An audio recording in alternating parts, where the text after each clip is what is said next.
So how's everybody doing? Everybody hear me well? Yep. Too loud? Too quiet? I want it to be empowering. All right, guys, we're going to start here in just a second. My name is Nate Zelinsky.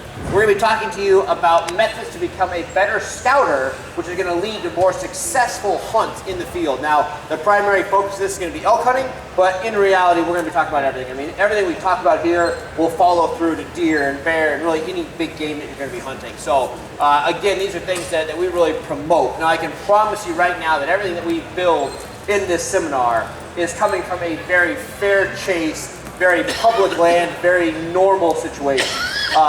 Not that I'm bagging on anything else out there, but a lot of the stuff we follow, magazines and TV shows and this and that, are on such premium hunts, whether it's premium land or premium tags, and it ends in a positive result. But maybe not necessarily because of hard work, but because of the opportunity of great property. We're going to talk to you about the normal situation, things that everybody in this room can go do this coming fall. Again, just general scenarios, and teach you how to work those scenarios slightly better, build more education, find the right animals, and hopefully be more successful. But again, our primary focus is that run-of-the-mill type hunting situation, public land, something that we're all going to be encountering, not a privileged hunt on great land or a great tag. So that's what we're going to kind of walk through right there. Again, the primary focus is going to be elk, but we'll kind of walk you through everything that can happen. The number one things that we talk about is a premium scouting trip. We personally relate more success than anything due to a positive scouting trip. If you are coming into a hunting situation with good education, at the end of the day, you will be more successful as a hunter. The thing that we're going to start this seminar with and talking to everybody out there is the fact, who has spent, say, 5 days joining in the field on a hunt? Who spent 5 days in a row out hunting, consecutive? Most of us have. Now, if you think back of all these trips that you spent 5 days in the woods, how many times have you left camp or left your hunt unsuccessful and told yourself, if I had one more day? How many of us? You can raise your hand. I know at one point in time, everybody's been there. They said, one more day. If I had one more day, I could get it done. We've all said that. We've all been there. And the reason we say that is more than likely we probably didn't do enough scouting, and we used our hunting trip as our scouting trip. You know, we went out for a couple weekends, we learned our thing. Most people usually find out where they're camping. That's what kind of I get the gist of most people's scouting trips. I'm like, you have a good scout? Yeah, we found a great place to camp. I'm like, I don't care about your campsite. Did you find some animals? Well, we got our camp, and now we're going to venture out from there. Everybody, you know, what you put in, you know, make that your own deal. If you want to have more of that entertaining, hang out with the guys type experience, or if it's a hardcore hunt, you have to put in what you want to take out of it. But we talk about having a flawless scouting trip where there's no surprises. What I preach in everything that I do as a hunter is I want my first day in the field hunting to be that successful day. So me personally, I spend 60% of my available time scouting and 40% of my time actually hunting. Now, if you ask the general person, they think I'm crazy for saying that, and they're like, we spend 10% of our time scouting and 90% hunting. But again, for me, if you think about that thing, what we started with, if you had 5 days in the field, how many times have you wished that you had one more day? Again, if you scout hard, you put more emphasis on scouting, learning the animals, having absolutely no surprises. You know every animal. You know the road. You know the public versus private. You know everything about the situation in which you're in. All you have to do is take that information and plug and play. All you have to do is step up into that field that first day of the season and put everything that you've done, all that hard work, into motion, and more than likely you'll be successful very early in the season. You never want to leave camp going, man, I wish I would have known that animal was doing that. They was coming out late or using this draw. Or I wish I would have known that bull, you know, always follow those cows 5 minutes behind, or whatever. There's a million different scenarios out there. But so many times we wish we had a little more time, when in reality, if we can just sacrifice that time earlier in the season, cut away some of that actual hunt time, but put it into scouting, you'll be more successful at the end of the day. The main reason we preach that, when the actual hunting season starts, things start to change a little bit. So if we scout these animals right now, let's say that you have a tag that starts October 1st. I'm just using dates for the fun of it. Let's say you have an October 1st tag. You can scout all summer. You can go find sheds and look for sheds, maybe not pick them up, but you can see where these animals are at. see where their winter migrations are at. You can start to see where they're developing their growth. You can start to see the bull-cow ratio. You can watch all this through the summer. As it gets near your hunting season, you can start monitoring where they're drinking, where they're bedding, where they're feeding, and all of this in a very stable situation where the animals are in their natural habitat on their natural routine.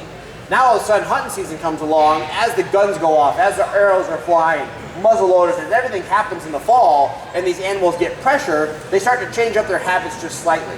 By say the end of a 5-day hunt or the end of a 10-day hunt, all of a sudden the animals might be in a different situation than they were when they started that week.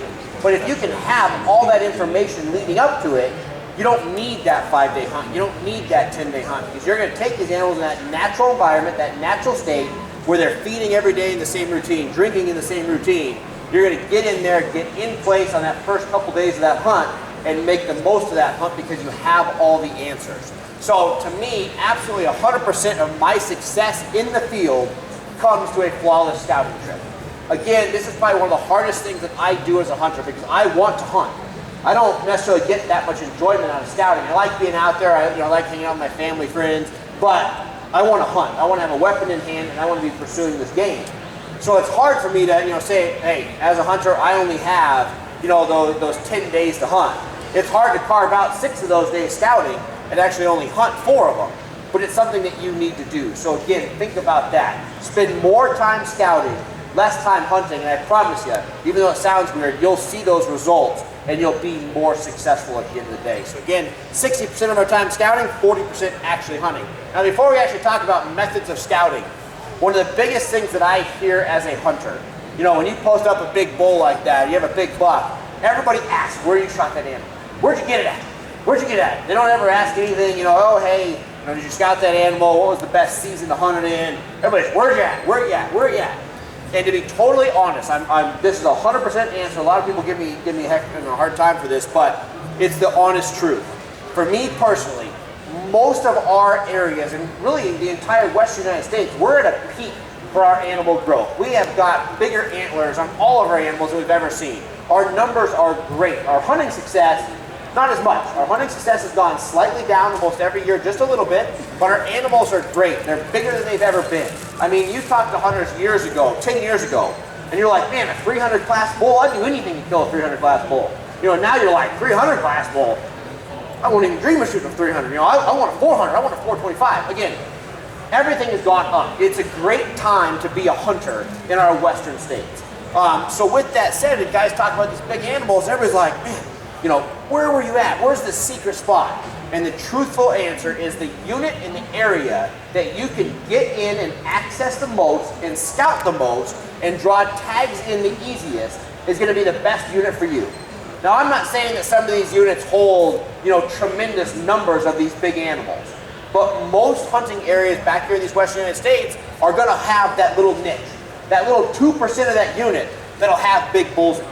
They'll have those big bucks. It might be hard to get to. It might be overlooked. Access might be tough. But nonetheless, so many of these opportunities exist in most units. It's just up to you, the hunter, to break down these units and find those little niches, those little pockets that hold those big animals. So for you, the best unit is going to be an area that you can access often. I talk to so many guys that go 100% by what the DNR tells them standard-wise. Hey, this particular unit right here, it's the best opportunity. And you're looking at your map and you're like, man, that's going to take me 5 hours to drive to. So I always ask myself, like, hey, that's the best unit, so that's what I should put in for. Like, how often are you going to scout that? Maybe twice, maybe 3 times. Go up there for, 6 hours? So at the end of the day, even though it's the best unit out there, it's probably not going to be great for you because you don't have the knowledge. You're still going to show up blind. Where should I go? Drive around in the truck, blasting bridges. But again, you don't have those answers. That's where if you're going to hunt a unit an hour away, that maybe every week or every couple weeks you can go in there, check it out, scout, put all your information, build as much information as possible, and all of a sudden at the end of the day, you're going to build that information to be successful in the run-of-the-mill unit. Not the best unit, but the best unit for you because you have the time to build that education. Just the same as that 5-day hunt. We've left that 5-day hunt saying one more day. Make that 5th day or that 6th day your first day, and you'll be successful. As far as methods of scouting, depending on what you have availability to, what's legal in your area, the number one thing I do is Google Earth. That's the first thing that I do.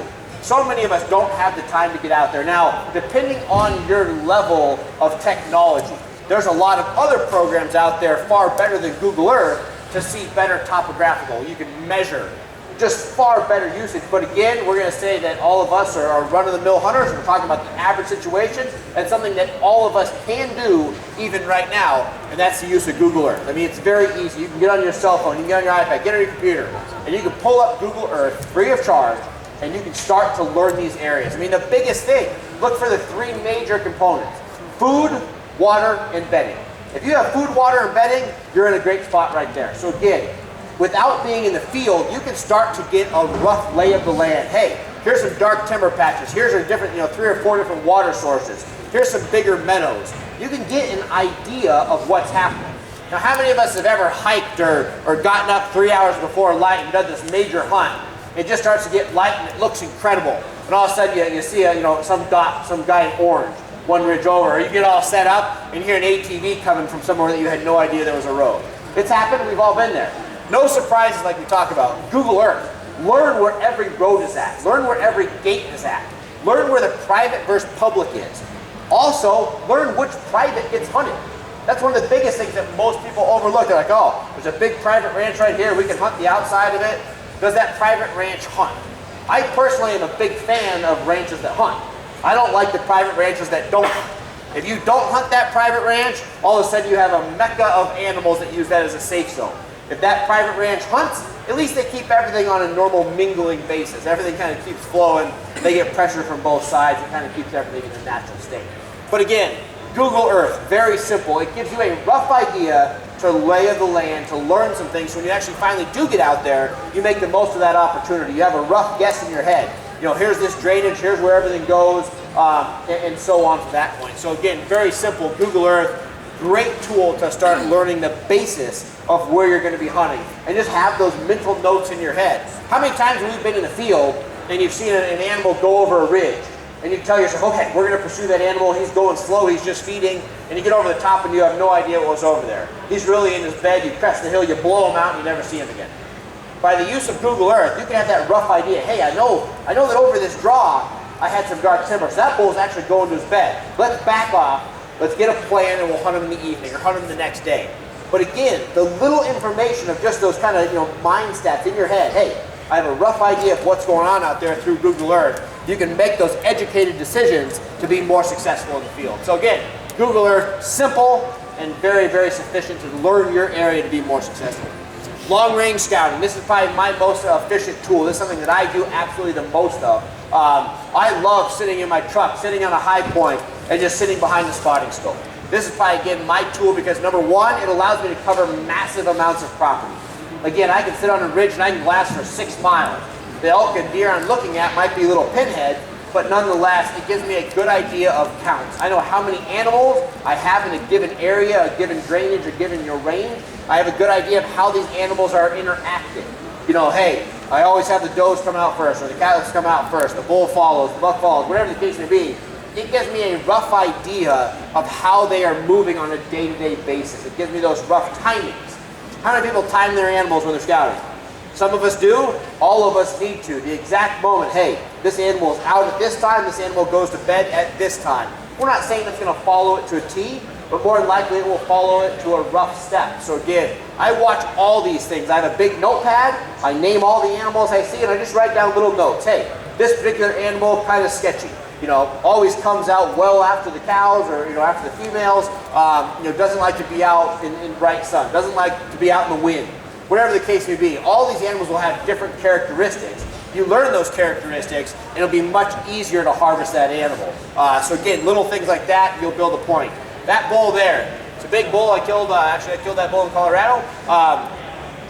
Most bulls like that holding a big harem. That bull had 14 other bulls with him and like 44 cows. Most bulls like that would run a very dominant herd. That big bull right there, if he walked in line with all the other bulls, he walked dead in the center.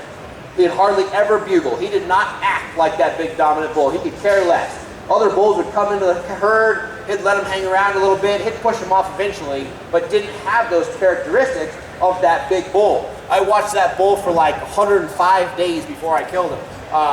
But the main reason with that, had I just shown up there and saw that bull, I would have been fairly aggressive. I would have treated him like the bull that I thought he was. I wouldn't have thought he was this very mellow, laid-back type animal. So again, all of a sudden you have that right scouting. I got in the right situation. I got right in there, slipped it in, and got it done very, very quickly.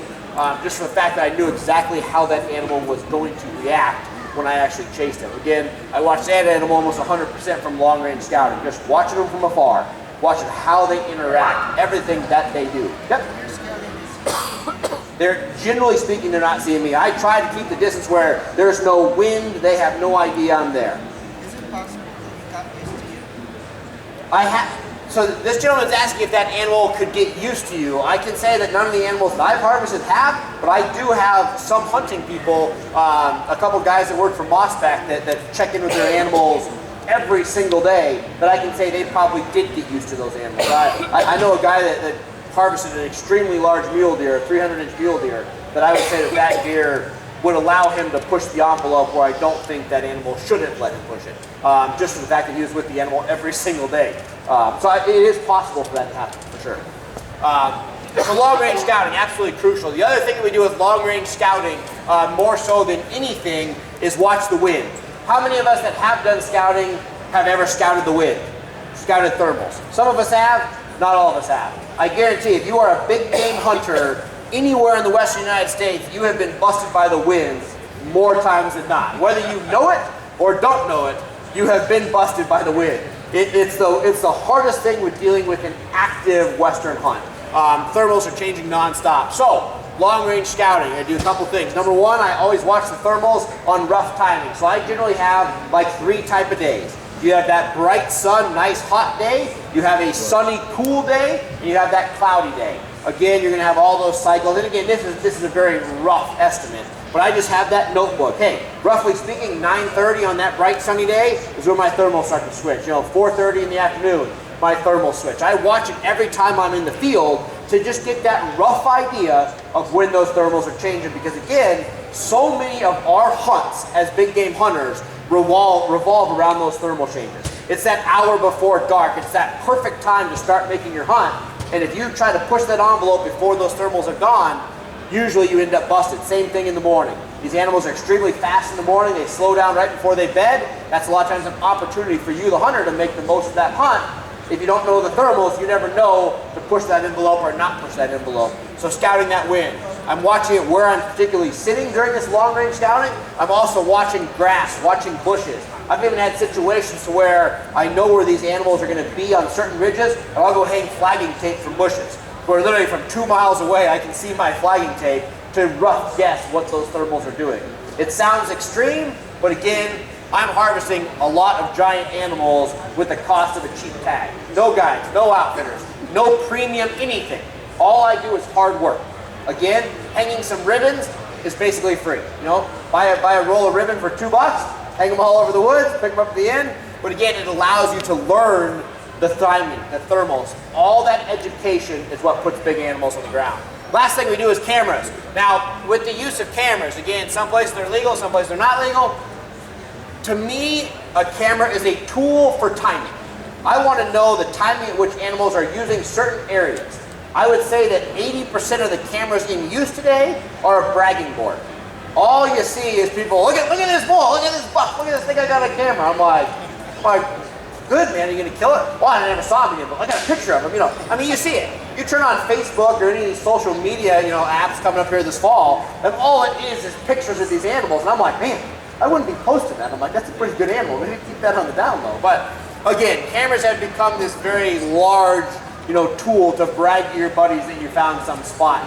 I talk to a million people that don't even have cameras anywhere near they're going to hunt. They're just trying to get pictures of these animals. Again, make everything for what it is for you, what gives you that thrill. But nonetheless, for me, cameras, I don't put them actually inside of anywhere where I'm going to spook these animals. It's not in their bedding zones. I will put it near their water holes, but I back it off a little bit. Again, give these animals as much distance as possible. You don't want to make them aware that you are there or aware of your presence. But again, a camera is a great tool to say, hey, roughly speaking, this animal is utilizing water once a day, twice a day, once every 3 days, whatever the case may be. It allows you to build that timing of, hey, this game trailer leaves this bedding grounds going to his feeding grounds, this animal tends to walk out of there at this rough estimate each day. If all of a sudden you have a rough estimate of migrations, daily migration, and a rough estimate of thermals, all it is literally walking in there and getting ready and making that happen. So again, it's small tools that are very simple, used in the right way, make you successful at the end of the day. So think about that. Think about putting it together, timing, especially before those peak ruts happen. But more importantly, hunt defensively and also be aggressive. Those kind of contradict themselves. The biggest thing that we're talking about is hunting the defense. How many times have any of us ever pushed the envelope? My favorite saying is, I'm going to push his bed. I'm going to kill him in his bed. I hear that all the time. I'm like, oh, good luck. I'm going to go back to the truck and meet you there later. You kill him in his bed, you call me when you need a pack freight. It just doesn't happen. So many of us, how many times have you honestly pushed the envelope and been successful? Very, very, very few. 1%, 2%. On the other hand, how many of us push the envelope and never seen that animal ever again? We see him running away 5 ridges over and then he's gone. Pushing the envelope very rarely ever works out in your favor. All it does is ruin your hard work. You found that animal. You deserve that animal. Don't ruin it. Treat that public land like it's private land. Treat it as if it's your own private ranch. If the situation is not right, back off. I can't tell you how many times I have been literally safety off, getting ready to take the shot, bow drawn back, ready to happen, timing's not quite right. Instead of pushing it, back off, go the next afternoon, the next morning, whatever, it might be a week away. But again, hunting defensively will up your odds, even though it doesn't seem like it, will up your odds in the long run far more than pushing that envelope. When the time is right, when those thermals are peaked, when the animal is in the right situation, that's the time to be aggressive. So when you know everything is right by doing that education, don't waste time. I see so many people that try to move slow, that try to move quiet in a situation when they can be aggressive, and you can do that. You can push that envelope when you want to be that aggressive, when everything is right.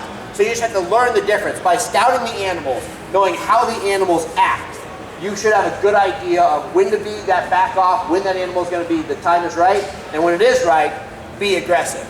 Now we talk about the peak rut. We're going to talk about that really quick on elk because I think this is something that so many people overlook. We all watch the movies, right? We all watch TV shows where I'm the hunter, I got a guy 20 yards behind me calling, and we call and that bull right there just comes running in, breaking trees, he's peeing on himself, he's screaming, and he comes right in and I shoot him like 20 yards. It's awesome. I love watching the videos. In real life, does a bull of that magnitude come screaming in and that happen? Probably not. In our situations, again, we're average hunters hunting the average unit without these high premium tags where these ranchers have, done their manipulation and killed off cows that have a perfect bull-cow ratio and, there's not many satellites and everything else. The average situation, it's not going to be as quite right.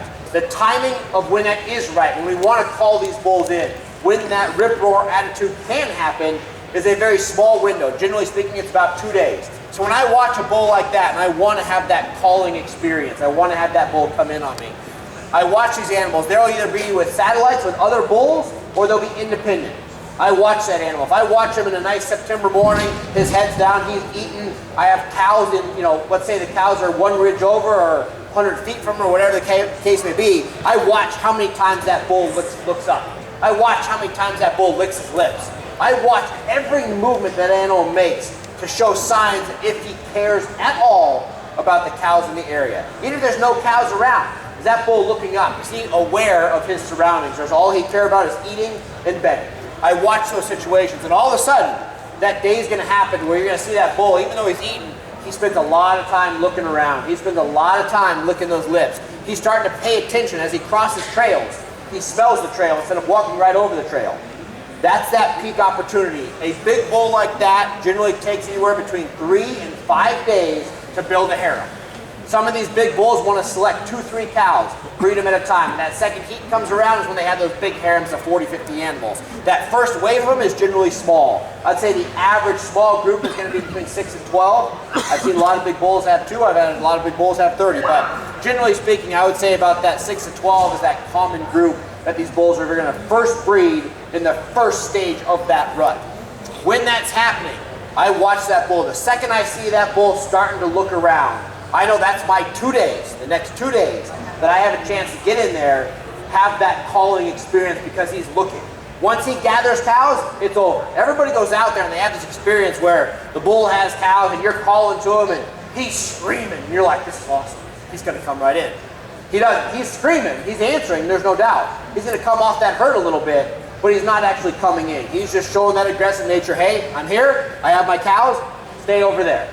It's exciting. We all come back to our place like we had him close. We're like, how close? Did you see him? Well, I didn't see him, but he was right there. We all had it. We've all been there. And I'm like, oh yeah. I'm like, cool. He's like 200 yards away holding his cow. No, he was closer than that. I'm like, how far can you see? Did you range find it? Well, I could probably see about 150. I didn't see him. We've all had the same experience. Again, that ultimate situation, you want that calling experience. It's that optimum window when these bulls very first start looking to build their harem. Same thing with the deer. You want to kill that big giant buck that lives in the timber all year long and we never see them. They come out for the rut for 10 days and they disappear again. Same thing. The second those animals very first start looking for the rut is when you want to be out there. The reason I bring this up is when we all call our buddies, hey, they bugling in your area? No? Okay. I'll wait. I'll come back in 3-4 days.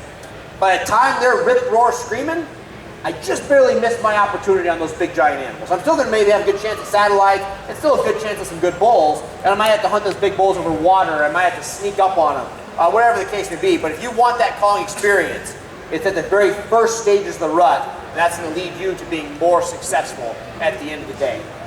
Last thing we're talking about, I mentioned water there for a second before we end it. How many of us have ever hunted on water holes or hunted on a water situation? Some of us. Water is hands down, in my opinion, the most successful way to kill big animals. Big deer, big elk, big bears. It absolutely is a flawless way to get it done. It's a situation these animals have to do, generally speaking, on a daily basis. You know, it might be every day and a half, but regardless, they don't necessarily have to run. Things can go wrong, whatever. They're not in the mood, doesn't happen. They have to drink. Drinking is the one thing that they never give up. So if you can pattern an animal on water, more than likely that's going to be a great way to be successful in the average situation. The two things that we talk about with water. Let's say I find a perfect water hole, whether it's a wallow, a creek, a pond, a lake, whatever the case may be. When I find that situation, I make sure I capitalize on every opportunity that water hole has. On the average water hole, do we set up a tree stand? Do we set up a blind? And how many blinds do we set up? 1, 2? You better set up 4. Every situation I hunt water, I have 4 opportunities. Whether it's a ground blind, a tree stand, whatever the case may be, and it's going to be optimum to you. You know, it's going to be, if that's a steep situation, a lot of times I'll build a ground blind. If it's totally flat, not much surroundings, I'm going to put it up in a tree. But regardless, I'm going to have these opportunities on all sides of this water, so when I get to that situation, I can play my wind. I might have that idea of having that camera. Hey, every day this bull comes from this direction. Through my scouting, I'm going to know where he's coming from. I line myself up. Hey, my thermals are coming here until 4 o'clock. At 4 o'clock, they switch. He's always on my camera at 4:30. You just plug and play the information like we keep preaching. You're going to sit in that perfect blind, that perfect tree stand, in which the wind is going to be perfect when that animal is there. Not necessarily where it is right now at 2 o'clock, but when that animal is there, you're going to have those thermals right, and all you have to do is wait that out. The last thing we talk about with water is you push your envelope for the distance in which you want to make that shot. I see every situation. Again, I'll find these water holes where other hunters found them, and they set up. And, I see these ground blinds and tree stands like 8 feet from the water. And I'm like, man, what's he doing? I'm like, that poor thing. You can't even blink, and that animal sees you. If my capabilities are 50 yards, that's the furthest I want to take a shot. I'll put that tree stand at 45 or 40 or 45 yards. Push that envelope. If I'm going to shoot a gun and I can shoot 100 yards, put that tree stand 100 yards away. Let these animals have that natural experience. Let them come in. Let the calves run around. Let the cows mingle and not get freaked out because they know something's wrong. We've all sat in water holes and that animal comes in and you can just tell he knows something's up. He backs out and leaves because you were too close. Whatever happened, you spit on the way in, a teardrop fell on the ground. Whatever. If you push that envelope, get to your furthest capable distance, and I promise you, it's going to lead to a more successful hunt. Again, stay back, give those animals their natural space, let them jump in that water, roll around, wait for that perfect shot. So many of us have to shoot this animal the second he comes in because you know that animal knows the gig's up. Push that distance, I promise you, that's going to be the one tip that will lead to more successful water hole hunts for all animals out there. So push that distance. Last thing we talk about, absolutely be positive, hunt hard, and don't quit. Last year, we saw across all the states. I mean, it seemed like Montana had a fantastic year, certain portions of Wyoming had a certain year, but a lot of the other portions of the western United States, especially in the elk territories, had a rougher year. A lot of warm weather, the rut was a little bit late, and it was also a little bit shorter than normal, and you see so many guys that don't have the optimum opportunity. They get out and they hunt so hard in that beginning stage. If the situation's not right, you've done your scouting, you know what the animals are doing. Wait until the conditions are perfect before blowing that hunt. But so many of us get so burned out so quick and we give up before it actually happens. When we give up, we're not finding the animals that we want. We scout, we scout, we scout, and all of a sudden you're like, man, I haven't found anything, and you quit. It happens, especially when we're talking about run-of-the-mill type units. You know, instead of having this optimum unit where you see hundreds and hundreds of elk, you might have to pick a unit where you might have to find that select herd. It's not easy. None of us are saying it's easy. But again, if you stay positive, hunt to your absolute hardest physical ability, and don't quit, you'll be more successful at the end of the day. Again, all of this wound up together. If you put it all together, wrap it all around that successful scouting trip, and I promise you'll be more successful in your coming fall hunt than you ever have been. Tie it all around scouting, and I promise you'll be more successful. Guys, my name is Nate Zelinsky. I have a website. You can go to natezhunt.com. Actually, just getting ready to release it. It'll be open in like a week. But you can follow me there, and after that, guys, if you have any questions, feel free to contact me at any point in time, and come on up here and ask some questions. But guys, again, thank you so much. I'm Nate Zelinsky. I appreciate you watching.